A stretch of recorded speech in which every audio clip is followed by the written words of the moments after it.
Picture this. The journey ahead starts here together, and together we can build a brighter future. You are listening to Illuminating Hope, a podcast of Hope House.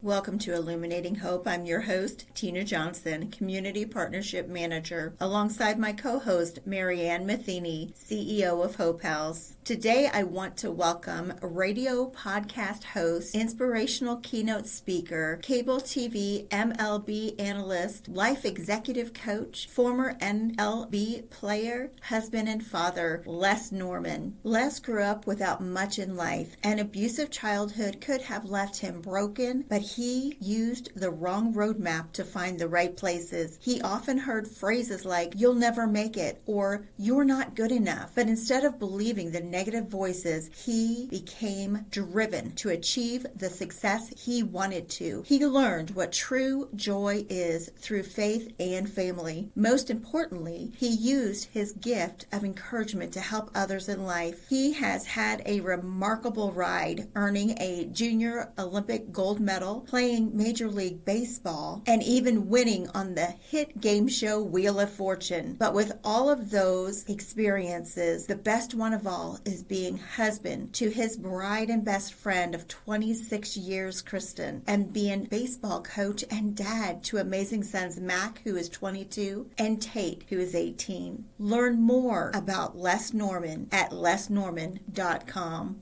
Les, welcome to our show. It is an honor to be here. This podcast suite is amazing. I feel like you guys are bringing out the A squad here. This is impressive. Thanks for having me. Okay, so from what I've read about you, you are a childhood survivor of abuse. Talk to me about your story. You would think that over the years, and asked this a lot, and that, it's more painful or more. This actually is freeing for me because, one, it can help a lot of other people, and two, your story is not what happens to you. It really is not. I mean, we were created to do incredible things, and sometimes bad things happen to us, and yet it doesn't have to define us and who we are there. So I grew up in a small town in Illinois, born in Michigan, I think, and then, no, I was, but I don't remember any of it, and we moved to Pennsylvania, and I remember little bits and pieces of that part of it, but the bits and pieces that I remember were a father that was an alcoholic, and screaming, and physical, and fighting the neighbors, and building my Lincoln logs. I loved Lincoln logs, and I'd sit in the floor and build them because I needed a respite. There was just yelling all the time, all over the place, and I lived in fear. And so I would go out and ride my bike, and this, of course, was an age where you could just go, and when the street lights come on, you got to come home. Well, for me, even when the street lights were on, it didn't matter if I was home or not. So go out, ride my bike, throwing rocks. You invent things to do. I loved Lincoln logs and Matchbox cars. I would play with those by myself, or I would build Lincoln logs, and my dad would just walk by and purposely just kick the Lincoln logs like he was kicking field goals. And I'd start crying, and then he'd get mad, and he'd hit me or push me or spank me for being what he would call a wimp, or use some other languages. And so it was constant fear. Until about 7 years old, the abuse was more of the language. I saw him push my mom, but not really reach out and hit her. But the pervasive language, the constant yelling, screaming, and stress. I remember being in fear all the time. And so at age 7, my dad had left, and I remember a small inkling of thinking, okay, at least now it's going to be normal. But the place that we lived in was very, very low budget. I didn't know how we were going to make it. Even at 7, you're worrying about money and how you're going to survive. And I also remember thinking, we don't have anywhere to go. We don't have any family. We don't have any shelters. I didn't know what a shelter was, but I do remember thinking, we really don't have anywhere to go. We didn't even have a car. once my dad left. All of a sudden, we were just on this airplane, and we were heading to Illinois. And I guess my biological father had had some relatives there. All of his brothers were there, and there were some aunts and uncles. And we showed up at this beat-down trailer park. And I remember walking in thinking, is this where we're going to live? Now, from where we lived in this small apartment, this was an upgrade. But I remember going there, and okay, we have a home, we have a roof over our head, and we're going to see all these people that I'd never met. But that's really when things started to go downhill. Dad had always head, there were always beer cans all over the place, but now it was constant. He was angry all the time. He was yelling and screaming all the time. And I found my respite, my getaway then was going to watch kids play baseball because I wasn't a very good athlete. Isn't that interesting? We'll get to it. God prepares you even when you don't know you're being prepared. Right. And so it was going outside, riding my bike, watching local kids play. I was the new kid, lived on the poor side of town, and I didn't care. I was getting made fun of. I started to get bullied almost immediately. But just to see kids hanging out with other kids and even see a friendship kind of had this bond for me, even if they wouldn't let me be a part of it. And I had this second grade teacher named Mr. Keka, who, again, when you tend to find things that get your mind off of the pain you're dealing with and the suffering, even if you don't really know you're suffering from something, the fear that's always involved, the times when you're either eating or you're playing sports or you're at school or you're doing something different or you're asleep. When those are the times that you can relax, there's something wrong. But Mr. Keka was a really important father figure in my life because for some reason, I don't know, I was good at math. And now I'm not. It's just weird how that works. I'm not. But he showed so much interest in me that I would stop going out for recess. And I would cry some days when I was with him, and I would tell him about home. And nothing ever really happened that anything got solved, but I quickly advanced into the 5th grade math book. And in 2nd grade, I was teaching 5th graders math. And that was all great, but yet I still had to go home. There was one day in particular where I had watched my dad, and over the years, 7, 8, 9, 10, my older sister was with us, and there was a situation where my dad had come home drunk. And he was a construction worker, and he would supposedly build power plants. And in this part of Illinois, about an hour and a half south of Chicago, there were a lot of nuclear power plants within about a 200-mile radius. And he was always supposedly going there. And I remember thinking about 10, 11 years old, construction workers seem to have pretty good jobs, but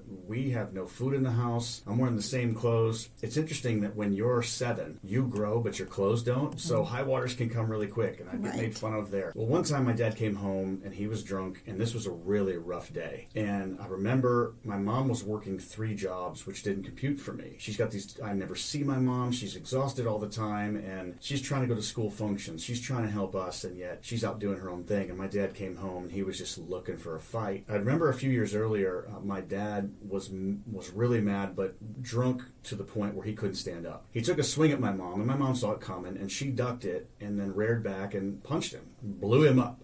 Flipped him over the couch. And I remember in that moment thinking, wow, my mom is tough. She could battle for us, and everything is really good and we're safe. Well, on this particular day, a couple years later, I realized what the reality was. And my dad was a serial abuser. He was angry. He didn't show a lot of care about us. Come to find out later, he'd had a whole other family and been having an affair with my mom for years, and so much was going on. I was sitting at the kitchen table this day, and I said, Mom, right hand, because I'd seen him clench his right hand, and he was hiding it behind her, and he'd had her up against the wall with his left hand. She didn't see it coming. She had glasses on, and he punched her with her glasses on her face. And I remember seeing the blood like some horrible horror movie splatter against the wall. And my sister immediately screamed and ran out the front door, which was interesting. It was almost as if my mom was taking the punch for us because my dad wouldn't let us leave. He was kind of standing by the door of the trailer. And I saw her glasses explode, the blood flying, and I screamed, followed my sister out, and it ended up part of the lens went into my mom's eye, curved around her eye, and was a millimeter away from severing her retina. So the eye survived, but she was messed up, and luckily we were 2 blocks away from the police station. They knew as soon as we walked in. We didn't have to say anything. They knew who we were by that time. Immediately, police car took off. The ambulance went. We rode in the ambulance and all that, and eventually it came to a point where my mom took him back. And I was thinking, all that he's put us through, we're escaping through the windows at night. We're watching him beat you and hold you down. I would come home from school, and my friends are with me when you finally make friends, and they'd let us off, and we'd look out the bus window, and there is my dad sitting on my mom in the gravel driveway. She's got no clothes on. He'd ripped her clothes off, and he's punching her and beating on her. And this is broad daylight, and my people I go to school with are seeing this, and so we run up, and we're helpless to do anything. That night, we're picking rocks out of my mom's back, blotting the blood, and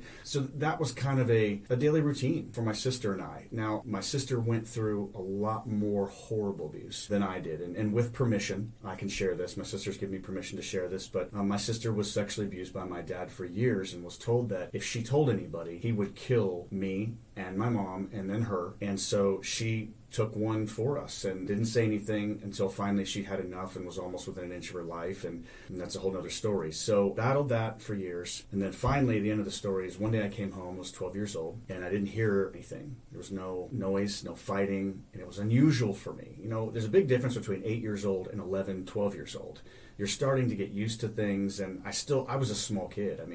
In 8th grade, I wasn't even 5 feet tall yet. I was one of the smallest kids in the whole junior high. I was so deathly afraid of my father, and I never tried to stand up to him because even though he was short, he was angry and strong. And so I said, Mom, where's Dad? Looking around okay, where can I go? Where can I avoid? And she said, he's not here. And I said, Mom, I can see and hear that. He's not around because you guys aren't fighting. She said, no, he's not here. He's never coming back. And I remember thinking at 12 years old, and 12-year-olds shouldn't think this way, but I remember sitting outside on the steps for a moment thinking, this is the best day of my life because I'm not going to have to fight anymore or scream anymore or come home and ride in another ambulance or have to call the police again. And I slept really well that night. But then from age 12 to about 20, the rebellion began and the fatherlessness began. And then I couldn't trust anybody anymore, especially men that would come in and out of our lives. And so it took me a long time to get over that and a lot of counseling and all that. But I'll end with this. I think back, and luckily at that time we had an uncle that we would go to, but there was no Hope House. There was no homeless shelter. There was no public place to go. Nobody that would listen. The police would come and break up the fight, but my dad never went to jail. My mom lived in fear, and oftentimes she would keep taking him back. And it wasn't until, it's interesting, Marianne, you said this to me a few years ago on my show. And I knew this because I'd seen the stats, but it reminded me, and it's been burned in my brain ever since. And then I followed up with the stats. A lot of times women go back to their abusers because there's no better choice, because they think, well, I can't make it on my own, and so this is what I have to bear because I have no money, I have no place to go. And so I wonder how life would have been different, but because my mom took one for the team, I think back, and I'm not glad we didn't have a place to go, but because of my platform now and what I do and with TV and radio and speaking and all that, if I have to do it all over again, I would go through every single thing again if this message can help other people understand they don't have to go through that. People that are being abused, it's mostly women, I believe, and you are worthy. You can have a good life, and there is a safe place. And so, I can't believe from back then, it's still so surreal and real, and now I'm in my mid-50s. Talking about it, still getting emotional about it, but I appreciate you having me on and asking me that. Very much. We're glad to have you here and appreciate you sharing, because I know that you've shared the story before, but I don't imagine that it gets easier, that it's any less, you don't have those feelings as you're sharing that. It's painful but different, right, in a different way. Well, I know, just listening to that, I feel what those emotions that you were describing. And I do think, as you were sharing that, my thought was, so many times we get asked, why does she go back? Why doesn't she leave? That's the most commonly asked question that we get in our work. And there's just so many reasons. And you, even though you didn't say it, you said it as to why she went back, because I'm imagining she didn't have any other choices. She didn't. I mean, she needed to take care of you two. Right. And sometimes you're between two really bad choices, and you have to make the best. And we have heard from people over and over and over again is that I had to take care of my children. Right. I had to make sure that my children, and even though he wasn't providing a lot, there was something that he was providing that. We weren't homeless. Right. That was it. And I remember back then, Marianne, thinking, I'm so mad at my mom. How could she do this to us? But again, little kids don't understand. Right. Exactly. And I didn't understand, yes. Right. And so later on in life, I looked at my mom when I realized and said, I'm so sorry that I didn't get it, because we all might be dead, gone without you. Life could be dramatically and drastically different. I think about being a former Major League Baseball player and being able to go to college for 4.5 years. And it wasn't too long after that day when I was 12, like, Dad's gone and here comes the rebellion, Right. And just the sacrifices that she made every day, the choices that she made every day. She could have run. She could have abandoned us. I mean, I see as now an ordained pastor and working with kids, I see kids that get abandoned a lot, that are left at churches and here, other places. And I'm not pretending to know what's behind every face as a drama unfolding. We don't know the situation. But my mom sacrificed every day and put her life on the line every day. And I'm not sitting here and I'm not having this life or this incredible bride, or these incredible 2 kids without her making those decisions every day. And I'm sure that you have shared your gratitude with her. I have, yes. And that's a mother's love right there. And I know that doesn't always make sense to people, that you stay in this kind of a relationship or you return and with your children, that seems the better of the evils that you have to choose from. Right. But people are forced to make those decisions every single day. Yeah.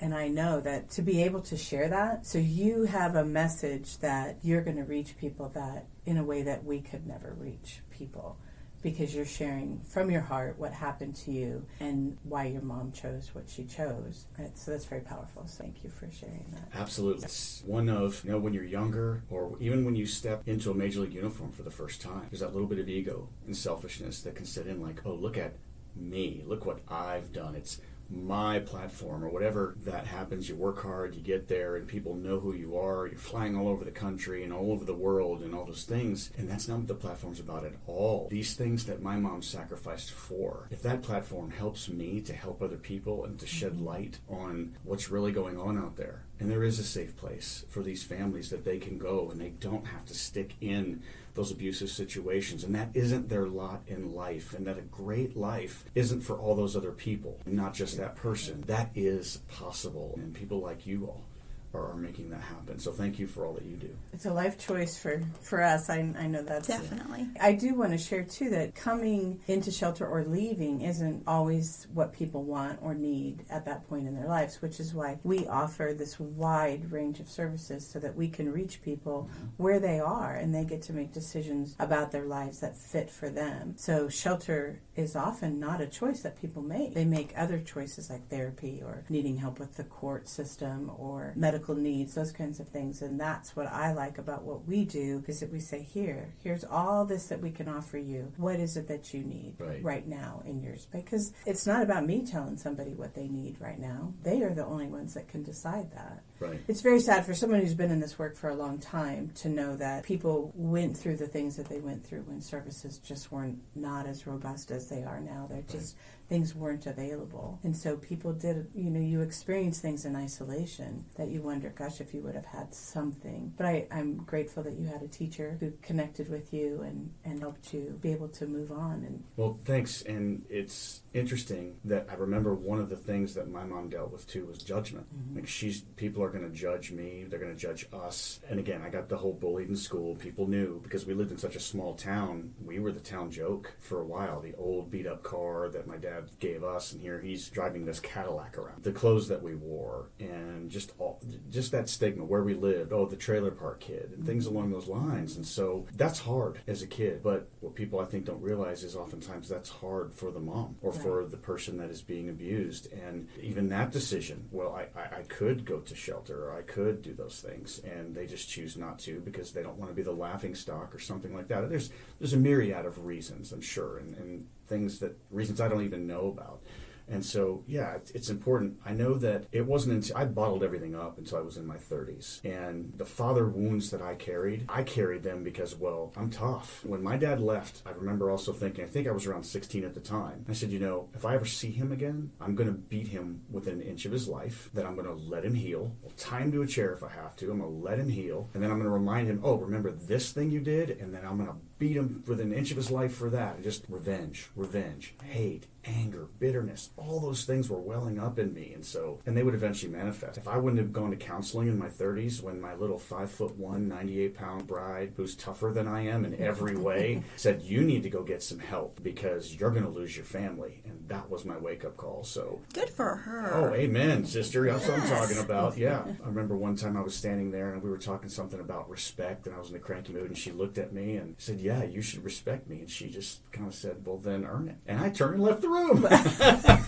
She was dead on right. Couldn't hear that at the moment. But. Well, no, I'm glad that I did, though, because she was right. It wasn't an angry thing at all, and it wasn't some big blow-up argument or something like that, but it was a weak, goofy thing that I said, and obviously it was coming from a different place. But it's one thing that's great about being married to your best friend for a long time, we all understand that, is that sometimes they don't tell you what you want to hear, they tell you what you need to hear. It's what accountability and love is all about. And so the fact that you offer that service too is huge. It's a life changer. It's a game changer. I'm so thankful, and I hope that people that hear this, if they need it, they'll take that option, because again, it doesn't make you less of a person. Oh, I need help, and this is so embarrassing. I am all of who I am because I was able to go get some help and iron through that. I couldn't have been the husband that I am, the father that I am, that any kind of man and human being that I am, if I wouldn't have gone and said, hey, I need some help. You know, it's interesting because I have been in this work for 31 years. It's been a long time. Thank you for that. Well, Yes. and I have nothing but the utmost respect and admiration for survivors. Yeah. For what often, you mentioned it, people think you're weak, or that, the judgments. I have never met people as strong as those who have survived. There's no way you could have survived what you survived, your mom, your sister, without that strength. And that's what I think we need to focus on, is that there's not something wrong with people who've experienced abuse. Right. It's what's wrong is the person who's doing the abusing. But the people who experience that come out stronger, scarred for sure, but valuable human beings that don't always know their own worth. Right. And that's good. what I think is one of our goals, and one of the things we work hard to do, is that people understand their worth and who they are, and that what happened to them, and you said it, what happened to them isn't who they are. It's something that happened to them and helped form who they are, but inherently they're good people that something really tragic has happened to. Right. Yeah. And when they finally find their worth, their voice is very loud. Right. Yeah. Yeah. Yeah, it's very exciting. What do you think is the most important thing that people should know about childhood abuse? Wow. Where do I start? This is this would turn into episode 37 or 38. Are you asking from the kid standpoint? I would say from a child standpoint. There was an event that Marianne and I were at one time, and 2 childhood survivors had to leave because they weren't completely healed from what they went through in Sure. their childhood. So I would think from a child's perspective, what do you think is important for people to know? It's hard when you're an adult that has never experienced it. You can read everything you want in a textbook, and it's important that we have professionals that help, but to also have the compassion and understanding. Like I say, behind every face there's a drama unfolding, and now, I'm a boy, so understand this, that, the brain goes until 25. That's what the science says. I think that I'm still growing in my brain 30 years after that age. And yes, girls mature faster, but to understand that even the most mature of kids that have been in an abusive situation, you really have to make sure that you ask questions and you take care of them, and don't ever assume that you know what's going on with them or Right. judge them. I've met some kids that have been in my kids' classes, because when my boys were younger, oh, Daddy's coming to speak at our assembly, and that's really cool. And trust me, my boys now 22 and 18 are not impressed. They're not impressed with Dad. Well, at least not in the whole baseball realm and all that we've got a great relationship, and yes, they honor their father very well. But just seeing these kids that are the bullies or the aggressors, and my sons might say, oh, he's a bully, and I get it from the kid's standpoint, because you're afraid and you're angry that someone is hurting you, or you have to fear them. And it's what I had to learn about my biological father, and it's what we need to learn about everybody else. Is number one, try to always understand from the kids that are getting abused that you don't know what's really going on, and you need to keep asking the right questions and keep helping them even when things go on. Don't just assume, and don't let go of them. Keep hanging on and get in it with them and stay with them for a long time. Again, I was in my 30s, almost 40, before I finally was able to wake up and feel free from all of it. And then sometimes from like the kid standpoint of the bully side, which oftentimes bullies, when they let go, can turn into that. But also understand too that there's an insecure place they're coming from as well. And if we would spend time really focusing on those kids as well as adults and helping them, maybe we might be able to circumvent what they could turn into later on. And so I guess the quick answer would be stay involved with them if possible. Get involved in their lives, ask the right questions, keep them in counseling, and just love on them in a way that helps them understand you are worth something. Kids loved my autograph over the years. They've loved that, and that's great, and I've never turned one down. I still to this day get grown men sending me to my home address baseball cards to sign, and I'll sign them all. It's cool, it's interesting. It kind of creeps my wife out a little bit. Yeah, it would. Yeah. The internet's a strong thing. People can buy your address. It's okay. I'll protect you, sweetheart. It's all right. But and she's tougher than I am. Anyway, like I said, Yeah. so she can protect me. She's got this. Yeah, she's got it. But it's just the idea is that although that's really cool, when you ask them a question, when you stop and ask the kid a question, and ask about their life and get involved when they feel important, because they look at you like you're an adult. You're a Major League Baseball player, former baseball player. You've done this and you're the keynote speaker. Oh, that's really cool and all that. And when you ask them about them and you lift them up, they may have never been lifted up before. So again, behind every face is a drama unfolding. Get involved in kids' lives. Continue to stay involved in kids' lives and let them know they're worthy. Yeah, I think I read somewhere that the survey was done of kids and what they wanted most from their parents, and it was to take time and listen to what they had to say. I think that would go such a long way. So let's talk about how famous you are. So you infamous. I think it's so interesting that you just really, like, I'm a former Major League Baseball player. Like, it's just no big deal. And we were talking before that is like the dream of all young baseball players in our country, is to become a Major League Baseball player. And that's a dream that you accomplished.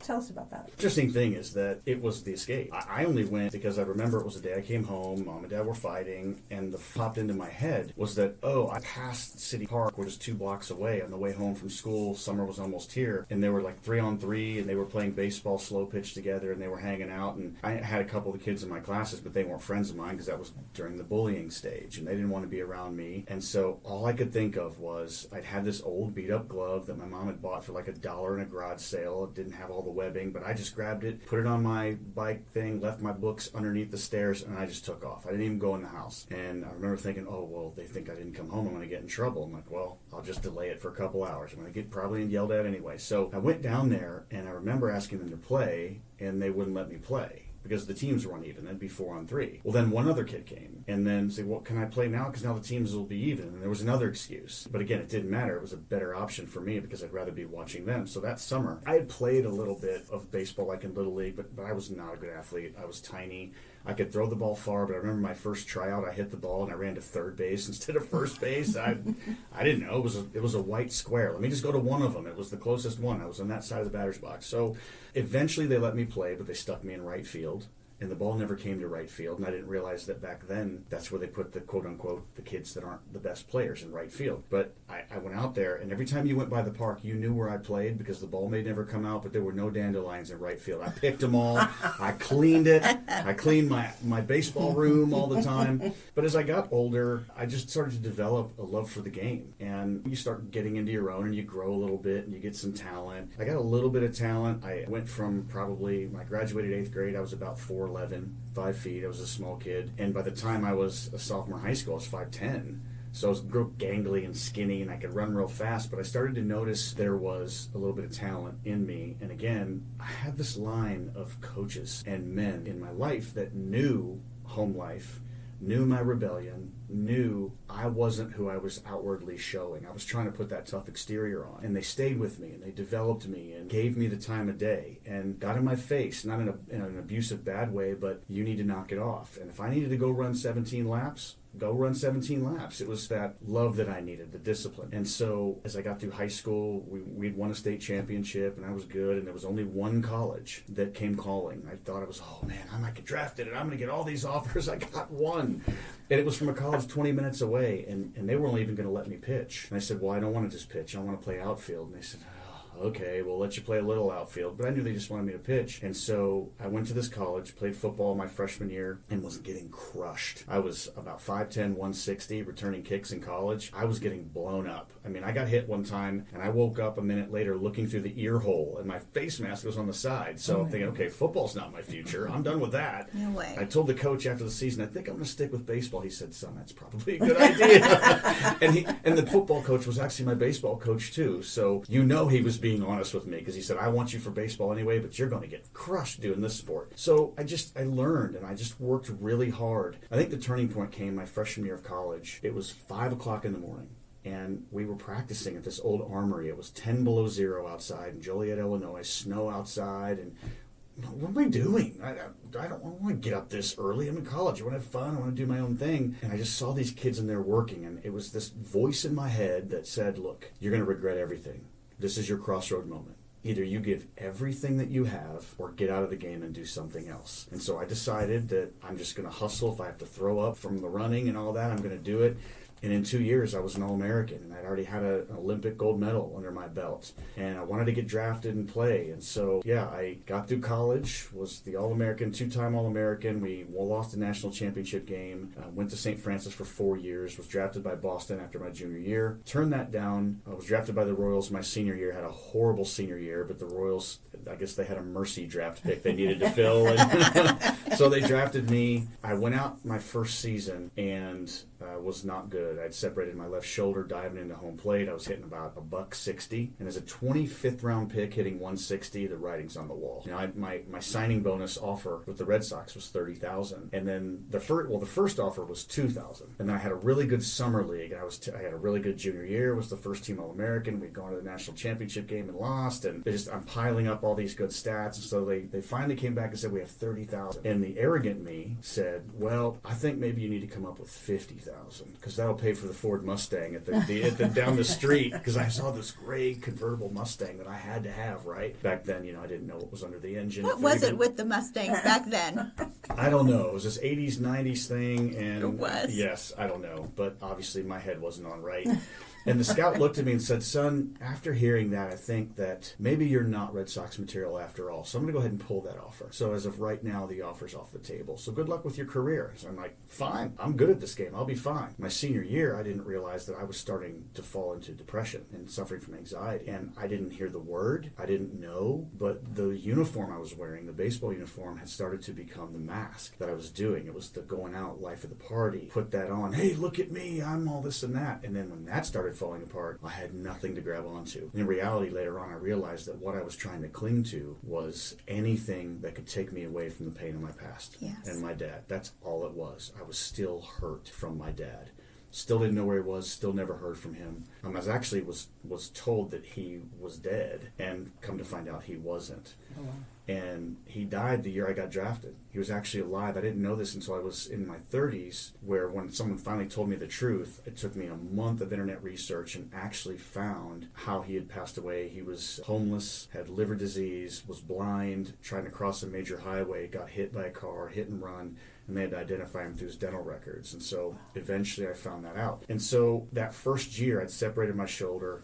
I'd worked really hard. It was another crossroad moment where I said to the coach, okay, I don't know how to hit with a wood bat. I'm struggling. Obviously, they're going to release me. You tell me what to do and I'll do it. And I figured this could be my last season playing baseball. I might have to actually go to work. Oh my gosh, go to work, Again, the arrogance and youth of a young man at the time. And so my average started to get up, and when I started to play humbly for the name on the front instead of the name on the back and stop taking myself too seriously, the game started to open up for me a little bit. And then I separated my shoulder second time my season was over. And I needed major reconstruction on my shoulder. So I went home, had reconstruction, was able to be healthy for spring training, which was I probably wasn't ready, but I didn't tell them. I just sucked up the pain. And I just went through spring training with a different attitude. And the manager at the time that was going to single A was my A-ball manager in low A, and he begged him to let me take him. And so I went as the fifth outfielder on the low A ball team, and my days were numbered. Back up just a little bit, the short version of that story was we had a coach who was a father figure to me, the only coach that I would go to chapel service on Sundays. And when I was at chapel service, I would go to chapel service on Sunday because I raised so much hell for 6 days that I needed some cleanup on Sunday. I figure I'll just go get a little bit of cleanup. How'd that work for you? Not so good. It didn't work at all. But the thing that really got me, I heard the gospel message. I'd heard about salvation and Jesus, and I'd heard those things about giving my life to him. And it was all good and all that, but the thing that really helped me understand it was watching Bobby Meacham and the way he coached me and respected me. When I failed, he always still gave me respect. When I was successful, he didn't overinflate it. He was always steady. We once lost a game by 15 runs. I was not happy. I was a competitor. I was not happy. And after the game, I saw him walking out. He had 3 little kids at the time. And his kids came, and they're climbing on him, and they're climbing on his legs. And he kept his arms up, and he didn't scoop them up. And he walked with his kids over to his wife. And I remember thinking, I wish I had that. I missed that. But then I also thought, he kissed his wife first. And he hugged his wife first. We just got our tails waxed by 15 runs. And I could see what was really important to him. He lived out his faith. He loved his family. And his worth wasn't in baseball, because he was a former big leaguer who had to play for a really mean, arrogant, angry coach that released him. He was a shortstop for the Yankees that played for George Steinbrenner, and he lived out his faith. And so that drew me in, and I gave my life to the Lord that same year. So the next year in A-ball, this is the story kind of ends. I go to A-ball, and 2 outfielders get hurt. So instead of the backup, now I'm in the starting lineup. Still with the attitude of, hey, I'm just happy to be here. If you want me to sell hot dogs, chase foul balls, I'm good. I'll do it in uniform. I don't care. Let's play. Let's have fun. By All-Star break of that year, I was leading the league in hitting. And then instead of going to high A, I got promoted to double A. And then a year after that, I was in the major leagues. Crazy story. Awesome story. That is awesome. Awesome That story. is. I love how you went through that, though. The transformation that happened for you. The interesting part is that it was amazing. I can remember all these amazing things, and getting just to even play 2 years in the big leagues as a backup is more, just one day is more than most young athletes that want to play Major League Baseball. And I used to say, oh, I only played 2 years, I don't have good stats and all that. And I remember a man said, are you kidding me with that attitude? I said, yeah, I think I know what you're going to say. It's like, one day, you deserve nothing. You earn the right to be there, and you have to continue to play, but you don't deserve anything. So don't you dare poo-poo the, oh, I'm just this or that. You're always going to be a Major League Baseball player. And I didn't realize this, but since 1885 until 2023, how many people do you think ever wore that Major League uniform even for just one day? How many do you think? I can't Trivia even question. imagine. Yeah. My guess at the time was over 1 million, because it's been over 100 years. There's 30 teams. Right. It just passed 26,000. Oh my Oh my goodness. Just past 26,000. Oh, wow. So in the history of humankind, Wow. I'm one of 27,000 people that got to even wear it for one day. And so I don't dismiss that anymore. That's awesome. When I was there, though, remember, I wasn't 30 yet. So I was still, that uniform was cool and wonderful and great, and had great experiences, as you saw in the bio of cliff diving and all that crazy fun things, but I was still wearing a mask. And so it had its incredible points, but that's why that platform isn't about me. It was a cool thing about being a Major League Baseball player, and I could talk all day about hitting and what it takes and the speed and the talent and all those things. But the more important thing is that that's what God gave me as a platform to help other people. It's not about, they could have taken my name off the back of that jersey and I wouldn't have cared. And the important thing to understand is that what we do is not who we are. Right. It's who we were created to be, and it's how we help other people. Well, and that's what you've used that platform to help other people, and I think that's what's so wonderful about your story is that you took adversity and tragedy and horrible situation and turned it into something very positive. Well, I appreciate it. It was fun, and it's still fun. The interesting thing that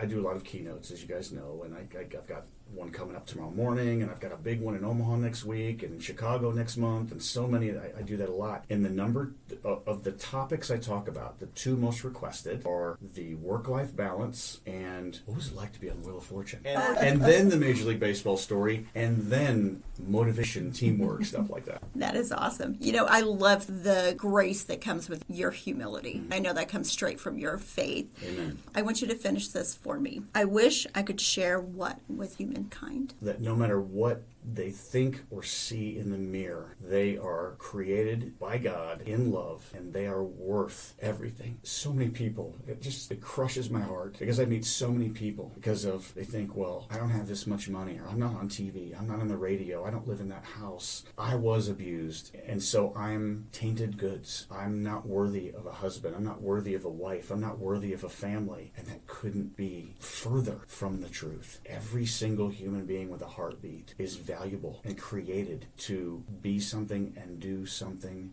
incredible. If I could tell every single human being on this planet that ever lived and ever will live until it's all over that they are worthy and loved, I would do that. Thank you. Talk to us about your time on Wheel of Fortune. I'll give you the quicker version based on time, but I lost a bet to my son. We were sitting on the couch one day at my home, and my son, who's now 18, he was 11 at the time, and he was in between my wife and I, and I've watched Wheel of Fortune since I was a little kid. And actually, Wheel of Fortune and crossword puzzles were something in the minor leagues that I watched and worked a lot because it kept my mind sharp. Because I always wanted to have a good mind of understanding what's a pitcher going to do to me, what's the situation. There's so much more mental than physical in the game of baseball and professional sports. So I was rattling them off, and my son's playfully hitting me, come on, Dad, you're going to beat Mom. And then he wanted to figure one out and was like, oh, you're going to beat me too. So finally, my son, he had this cute little voice at the time, he's like, Daddy, save me the last one. I want to get the last one. I said, okay, buddy, you can. It's my turn for dinner. I'm going to go in the kitchen. But I knew what I was doing because from the kitchen counter where I was chopping the vegetables, you could see the TV. So I was looking in there, and I waited, and I waited, and I waited, and finally I couldn't wait anymore. There was like one tile left, and they couldn't get it. And I'm looking at my wife, like, oh, come on. it's killing me. She's like, don't you say it. So I blurted it out, and my son stands up. He's like, that's it, Daddy. You're going on the show. I'm like, oh, really? And my wife gave me this look like this was calculated. And I'm thinking, okay, what's going on here? And I said, so I'm going on the show, huh? He's like, yep, I researched it. Then I said, you researched it? And so my wife said, he really did. I said, okay, how many people get on the show? He's like, over 1 million a year. I said, okay, how do you do it? You send in a video, or they bring a bus to your city, and you get on and you do they got like the touring bus and all that. Right. And so I said, okay, what do we do? He's like, well, we have to make a video. So a month passes. I said I would do it. He comes in one day from cross country practice. He's in 6th grade now. And so he comes in the door. He's like, did you do it? I said, did I do what? He said, did you make a video for Wheel of Fortune? I said, oh, buddy, I forgot. And he said, well, then you're a promise breaker. I'm like, oh. Snap. And it was not disrespectful. It was exactly what I needed to hear. And I said, okay, put your books down. Let's go upstairs. Let's do it. I made the video. He gave me the parameters because he really did research it. And so we finished the video. It's on the iPad. And he says, okay, here's the deal. I want you to know this. I won't do the voice anymore, but he was cute. I'm that father. My son was cute. Still cute. So he gets ready to press it, and he stops. He's like, okay, there's 3 things I want you to know. I said, okay, tell me. He's like, number 1, if I press this button and send this, you will be on the show. I'm like, okay. I said, now understand the odds. 1 million people a year. They do 600 shows a year, and it's like maybe, it's not 3 at a time. Yeah, absolutely. There's, a few thousand, maybe 20,000, maybe whatever. And so he said, number 2, when you go on the show, you will win. And there's 4 people in our family. I get 25% of the winnings. This kid's 11 years old. He's a genius. Have you been talking to your mother? Yeah, he actually is a genius. So I said, okay, great. He said, and number 3, you're taking me out of school. This is my idea. I'm going to Hollywood. I said, okay, I can live with those 3. But in my mind, I'm thinking there's no way. But see, that's the one thing I love about kids, is they're so pure and innocent and have more faith than we do. I mean, even the Bible says, unless you have faith like a child. Yeah. Right, there you go. So sometimes I don't know, a few months pass, it's around now. It's like the anniversary actually it's coming up. So my son's birthday was just the other day on the 7th, and this was a few days before my son's birthday. I was putting his new bed together. My wife, my mother-in-law's in town, they come in. She said, did you check the mail? I said, nice try. You can't fool me, because we'd actually had an audition come to town. And I went to the audition, and it was down in the plaza, and I solved my puzzle for 17 seconds, and they gave me this pen that said Wheel of Food, because they had sharpened it so much the orchard had been shaved off. I'm like, okay, this is kind of low budget here. They had a cardboard wheel they were spinning, and I stood up, and it was this overhead projector, and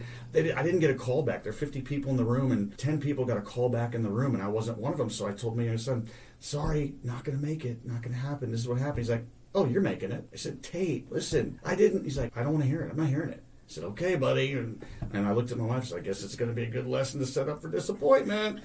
So fast forward, and I said, okay, I checked the mail. She's like, oh, you got me. But she knew that I would react that way, because what had happened was an email from Wheel of Fortune came. So later on, I checked my email. I said, you sneaky girl. You knew there wasn't going to be any mail. She's like, I don't know what you're talking about. So I called the number, and it was the guy that was at the thing, and he said, hey, can you? And I said, is this real? And he said, yeah, can you be here in 2 weeks? I said, you mean to try it one more time? He's like, no, you're on. You're in. Like, you got to be kidding me. This is not happening. So I hung up the phone, and my son was getting ready to run a meet. So I got my mother-in-law, my wife, my other son would go up to school, and he's there standing with his friends, and the meet hadn't started yet. So just what an 11 and 12-year-old wants, right, is for you to embarrass him in front of his friends, right? So I run up to him, and I said, Tayt, you won't believe it. I just got to talk to the guy. I'm going, and you're going to get 25% of the money, and I'm taking you out of school. We're going to Hollywood on Wheel of Fortune. Can you believe it? And the whole time, my 12-year-old is straight-facing me. Like, he's not excited. And he's got his friends around, and they're kind of looking like, who is this crazy man talking about? And he said, look, and then one of the most precious, sorry, I'm a crier. You can tell. I think it's great. Yeah. He looked at me and he said, listen, I told you that you were going to be on the show. And besides, Daddy, I believe in you. Oh. And I lost it. Oh, stop. I lost it. I said, oh, buddy, I'll meet you at the finish line. And I literally took off running to the finish line. I didn't say goodbye. I just took off. But in that moment, I realized that here, I don't have any faith in a cool moment. And if you think about the odds, yeah, maybe I shouldn't have been. But he didn't know any different. And he knew the whole time. And I go on the show, and I make it through. And I didn't win the final round because it was geography, and I was thinking place, and the puzzle was the usual hangout and all that, and I would have won $100,000. That's the one I picked and all that. I saw the And man, I took some heat over that, but still, I mean, I won like $12,000 in cash, and then incredible 8-day trip to Costa Rica that I got a second honeymoon, and it was amazing. No My doubt. wife and I got to go on. It was so Awesome. incredible. And as soon as the check came in, I deposited $3,000 into my son's account. Good for you. Yeah, he Good got for me you. once. I wasn't going to do it again. Right. But the lesson there again is it's that childlike faith. And again, I'm going to be telling that story tomorrow and be telling that story next week in Omaha because people request it. And here's the cool thing about it. My youngest is 18, and because of the relationship that we have, and because what I learned from my biological father on how to not be a good dad, Right. I committed to being in their life and being a good dad and teaching them my path of faith, always being open and honest with them, and just having that good relationship, just being there for them and protecting them and loving them.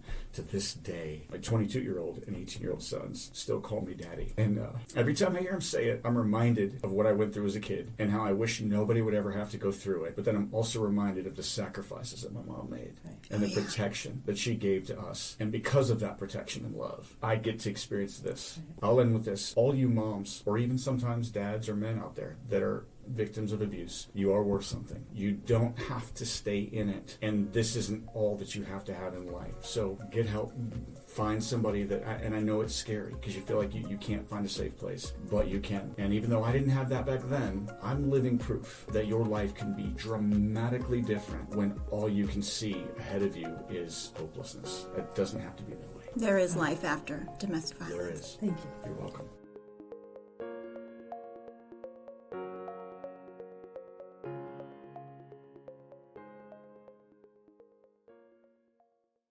Thank you for listening to Illuminating Hope, a podcast of Hope House. We would like to introduce a new segment and thank those who support Hope House every month. A special thank you to our newest recurring donor, Jason. Learn how you can support Hope House and domestic violence survivors by visiting hopehouse.net.